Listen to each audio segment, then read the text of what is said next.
50% சில பேருக்கு கிடச்சிருக்கு. யார் யாருக்குன்னா இந்த மேலோட்டோர் இருக்காங்க அவங்களுக்கும், அப்புறம் அரசியல் செல்வாக்கு உள்ளவங்களுக்கும், அம்பானியும் அதானி அவர்களுக்கு தான் கிடச்சிருக்கு. ஒரு துறை, அரசு துறை எதனா எடுத்துகிட்டு போங்க, எல்லா துறையிலும் மேல் மட்டத்தில் இருக்கவங்களுக்கு தான் உயர் பதவியில் இருக்காங்க. தவிர இந்த சிறுபான்மை மக்கள், இஸ்லாமியர்கள், தலித் மக்கள் யாருக்குமே எந்த ஒரு பதவியும் கிடையாது. அப்படியே ஒரு டிஃபென்ஸில் போங்க, அட்மிரல், ஜென்ரல், ஏர் சீஃப் மார்ஷலில் போங்க, எல்லாமே ஒரு சிறுபான்மை மக்களுக்கு எந்த ஒரு போஸ்டிங்கும் கொடுக்க மாட்டாங்க. சமீபத்தில் நானே கண் எதிர்க்க பார்த்துருக்கேன். ஆதார் கார்டுக்கு ஒரு இடத்துக்கு போகிறேன், அங்கே அந்த ஒரு ஏரியாவில் ஒரு காலனிக்கு மட்டும் ஆதார் கார்டு தராங்க. அது ஒரு சிறுபான்மை மக்களோட காலனி. ஒரு மதிப்பு இல்லை, மரியாதை, வாயா போயா இப்படி தான் நடத்துகிறாங்க. அதே ஒரு 2 வாரம் கழிஞ்சு ஒரு நல்ல காலனியில், ஃப்ளாட்டில், பிஸ்னஸ் டெவலப்மெண்ட் உள்ள ஏரியாவில் நடத்தும் போது, வாங்க சார், உட்காருங்க சார், அந்த அதிகாரி அப்போது அந்த இடத்த வச்சு அவன் அந்த மரியாதை கொடுக்குறான். ஏன்னா இவங்க மேல் மோட்டோர் கீழ் மோட்டோர் என்று நடத்துகிறாங்க. இதுதான் இப்போ நடக்கிற சுதந்திரம் கிடைச்சிருக்கான்னு தெரியல. அந்த காலத்தில் 1947க்கு முன்னாடி சுதந்திரத்துக்கோசம் நிறைய பேர் பாடுபடுறாங்க. இந்தியர்கள் ஒன்றாக இருந்து ஒரு சமுதாயத்துக்கோசம் நின்று சுதந்திரம் வாங்கி கொடுத்தாங்க. எதுக்கு? நாளைக்கு 48க்கு அப்புறம், சுதந்திரத்துக்கு அப்புறம் நம்ம எல்லாம் ஒன்றா இருப்போம், ஒற்றுமையாக இருப்போம், ஒரே சமூகத்தில் இருப்போம், ஒரே நோக்கத்தோடு இருப்போம், மத இனம் மொழி அப்பால் பட்டு நம்ம எல்லாம் ஒன்றா இருப்போம் தான் நம்ம உயிரையும் அவங்க தாகத்தை கொடுத்து சுதந்திரம் வாங்கி கொடுத்தாங்க. ஆனால் இப்போது அப்படி யாருமே இல்லை. அவன் அரசியல் செல்வாக்கும், அவன் சமூகத்திலும், அவன் சொந்தங்கள், அவனோட ஜாதி இனம் இதை தான் காப்பாற்றுறதுக்கு இன்றைக்கி அரசியல் நடக்குது. நேற்று நீங்கள் படித்து பார்த்துருப்பீங்க நியூஸ் பேப்பரில். பிரதமர் கேட்டிருக்காரு, இந்த ஆகஸ்ட் 15க்கு நான் என்ன பேசணும்னு கேட்டிருக்காரு.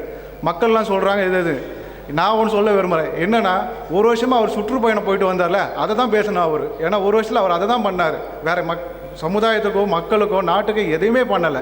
அதனால் சுதந்திரம் கிடைச்சதுன்னு கேட்டால் இந்த மேல் மட்டங்களுக்கு தான் கிடைச்சது. சிறுபான்மை மக்களும் சுதந்திரமே கிடைக்கல. அவங்க இன்றைக்கும் அவங்க கஷ்டப்பட்டு தான் இருக்காங்க, ஒதுக்கப்பட்டு தான். இதுக்கு தான் இப்போ இருக்க இந்திய மக்களும் சரி, சமுதாயம் உள்ளவங்களும் சரி, இளைஞர்களும் சரி பாடுபட்டு வரப்போகிற காலங்களுக்கு திருப்பியும் நம்ம அன்றைக்கி எப்படி 1940க்கு முன்னாடி எல்லாம் ஒன்றா இருந்து சுதந்திரத்துக்கு போராடினோமோ, பாடுபட்டோமோ, அதே மாதிரி இன்றைக்கும் இப்போ இருக்கவங்க எல்லாரும் ஒன்றா சேர்ந்து இருக்கிற சிறுபான்மை மக்கள் நம்ம எல்லாரும் ஒரே சமமாக நினைத்து போராடி வருங்கால இளைஞர்களும் சரி, குழந்தைகளுக்கும் சரி, எல்லோரும் ஒன்றா நடத்தணும்னு தான் வேண்டிக் கொள்கிறேன்.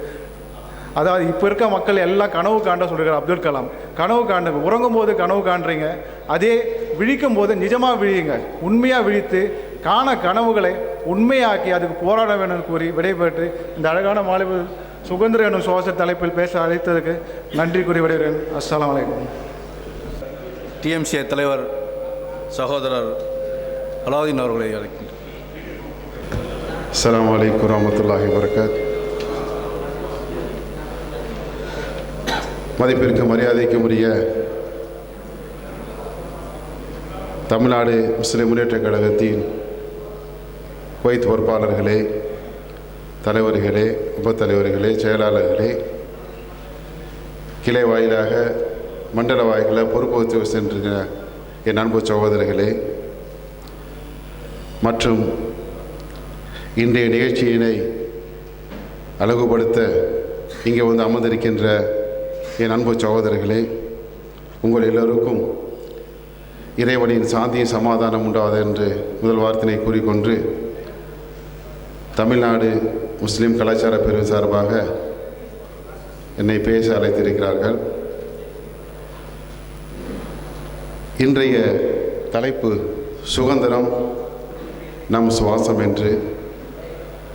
சற்று முன் பேசிய சகோதரர்கள்லாம் சுதந்திரத்தை நாம் சரியாக பெறவில்லை என்று கூறி சென்றார்கள். இங்கே இருக்கிறவரை பார்த்தால் என்னை விட எல்லோரும் வயது குறைந்தவர்கள் இருக்கிறார்கள். சுதந்திரத்திற்காக இஸ்லாமியர் செயல்பட்ட செயல்கள் சரித்திரங்கள் என்று மறைக்கப்படுகிறது. என் அன்பு சகோதரர்களே, உங்களுடைய பணிகளுக்கு இடையிலும் இந்த விதமான நிகழ்ச்சிகளை, நல்ல விஷயங்களை மக்களுக்கு எடுத்து வைக்கின்ற என் சகோதரர்களே, சுதந்திரத்திற்காக இஸ்லாமியர்கள் செய்த தியாகங்களை கொஞ்சம் உங்கள் ஃபேஸ்புக் மூலம் வெளியே கொண்டு வந்தீங்கன்னா நம்முடைய சமுதாயத்துக்கு ஒரு விழிப்புணர்ச்சியாக இருக்கும். எவ்வளோ விஷயங்களை மறந்துட்டாங்க. இப்போ சற்று முன் சகோதரர் பேசுகிற கப்பல் ஓட்டிய தமிழன், கப்பல் ஓட்டுற தமிழனுக்கு முதல் உதவி கொடுத்தது ஒரு இஸ்லாமியன். அது சரித்திரத்தில் கிடையாது. இதே திருச்சியில் இருக்க ஜமால் முகமது காலேஜ் சுதந்திரத்திற்காக பாடுபடுவதற்கு முதல் நன்கொடையை கேட்கும் போதில் எந்த ஒரு அமௌண்ட்டும் இல்லாமல் வெறும் செக்கை எடுத்து கொடுத்து எவ்வளவு வேணுமோ பூர்த்தி செய்திக்கன்னு சொன்னாங்க. நம்மளுடைய சுதந்திர செயல்பாடு நிறைய இருக்குது, வெளியே வர்றதில்லை. எவ்வளோதோ விஷயங்கள் இன்றைய மூடி மறைச்சிக்கிட்டு இருக்கிறோம். அதெல்லாம் வெளியே வந்தால் தான் இன்றைய நடக்கின்ற இந்த கால சூழ்நிலைக்கும் இந்த அரசியல் மாற்றங்களுக்கும் ஒரு விழிப்புணர்ச்சி ஏற்படுத்தும். சகோதரர்கள் இப்போ எல்லாருக்குமே ஃபேஸ்புக்கு, வாட்ஸ்அப் எல்லா விஷயங்களும் இருக்குது. ஆனால் படித்த சகோதரர் நிறையா பேர் இருக்கிறீங்க, நிறையா பொறுப்பில் இருக்கிறீங்க. ஒரு 5 நிமிஷம் நம்ம இஸ்லாத்திற்காக மார்க்க வளர்க்குறதுக்குன்னு இல்லை, மார்க்க வளர்க்குறதுக்கு மார்க்க நிறையா இருக்கிறாங்க. ஆனால் இந்தியர்களுக்கு நம்ம இருக்கிறோம் பாருங்கள், நம்ம இருக்கிறதுக்கான தகுதி நமக்கு இருக்கா இல்லையாங்கிறத நம்ம பரிசீலனை பண்ணுறதுக்கு நம்மே செய்துக்கிற ஒரு சிறு பரீட்சை. அதை நீங்கள் சுதந்திரத்தை பற்றியும் நடக்கிற நிகழ்ச்சியை பற்றியும் இப்போ கலாமை பற்றி பேசிட்டு போனாங்க சகோதரர் அப்துல் கலாம். என்ன சொன்னாங்க, அவருக்கு பொறுப்பில் இருக்கும் போதில் 26 பேருக்கு தூக்கு தண்டனை கொடுத்து அவங்ககிட்ட மறுநீதி கேட்டு வந்திருக்கும் போதில் அந்த 26 பேர் நிராகரித்தாங்க. அவரை அடக்கம் செய்கிற அன்னைக்கு காலையில் ஒரு சுதந்திர வாரிய ஒரு முஸ்லீமை அடக்கம் பண்ணிவிட்டு அதை மறைக்கிறதுக்கு இந்த நிகழ்ச்சி நடத்தியிருக்க மாதிரிக்கே தெரியுது. ஏன்னா நம்முடைய பிரதமர் அங்கேருந்து கிளம்பி வந்தார், எங்கே டெல்லியிலேருந்து வந்தார்.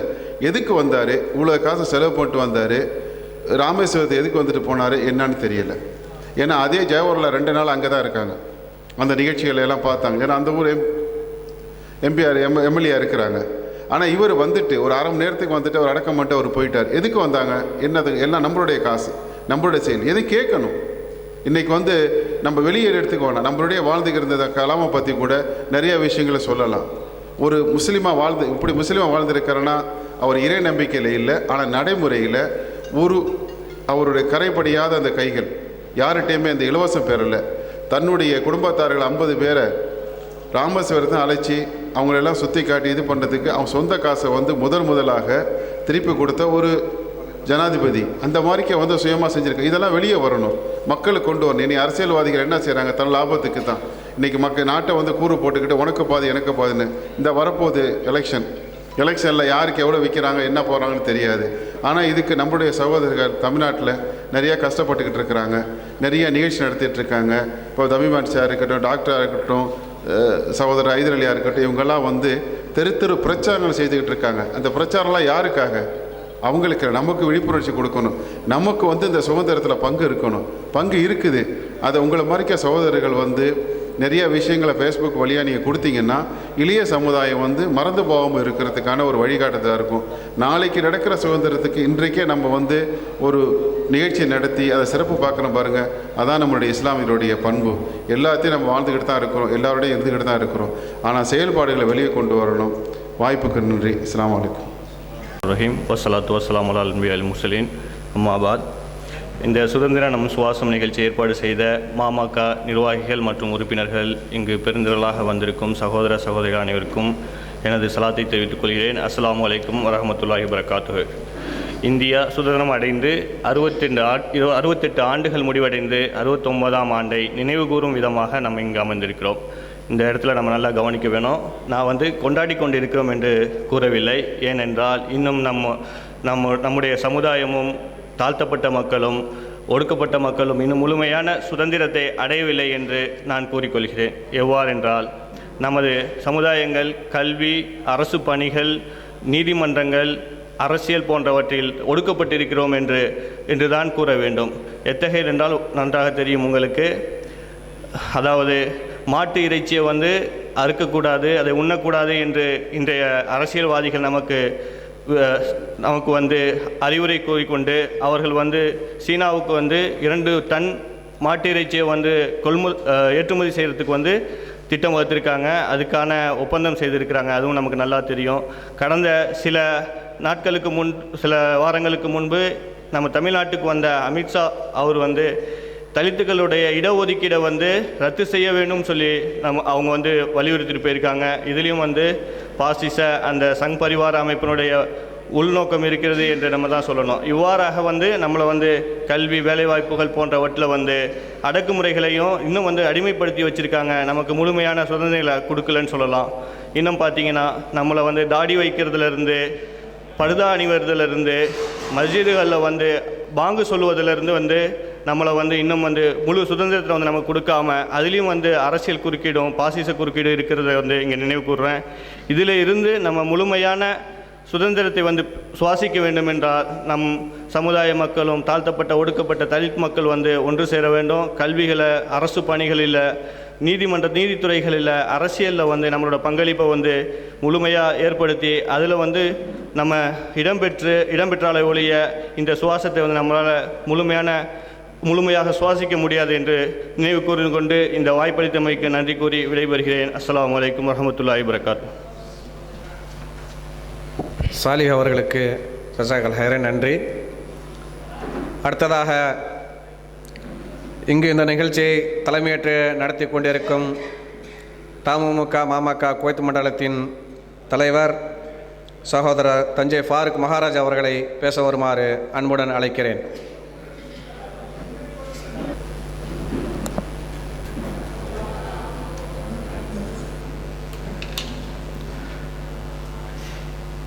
எல்லா புகழும் இறைவனுக்கு. அந்த ஏக இறைவனின் திருநாமத்தை போற்றி புகழ்ந்தவாறு ஆரம்பம் செய்கின்றேன். மண்டிய இருள்களிக்கும் மக்களின் எழுச்சி, மாற்று அரசியலுக்கான மாபெரும் புரட்சி என தமிழகத்திலே மனிதநேய மக்கள் கட்சி சிறப்பான ஒரு செயல்பாடை செய்து கொண்டிருப்பதை நீங்கள் எல்லாம் அறிவீர்கள். அந்த மனிதநேய மக்கள் கட்சியினுடைய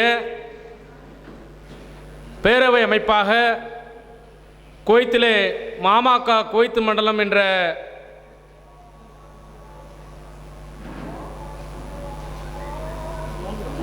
மண்டலம் என்ற தலைப்பின் கீழே இங்கே நாங்கள் செயல்பட்டு கொண்டிருக்கின்றோம்.